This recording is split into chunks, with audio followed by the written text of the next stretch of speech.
Hello! Good morning everyone! So for today's video, nandito na naman tayo sa talyer. Dito lang yan sa Southside Automotive Shop, Southside Off-Road House.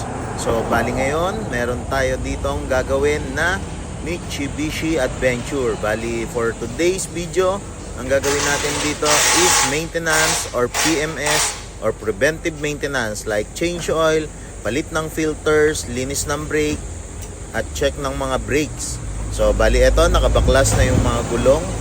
So nakita natin dito sa kanyang rear brake na may mga leak na yung kanyang wheel cylinder.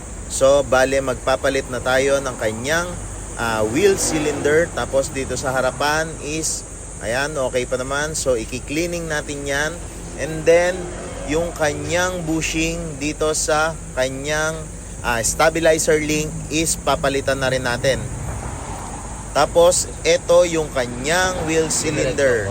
Yan yung papalitan natin. So, sa ngayon, yun lang po muna.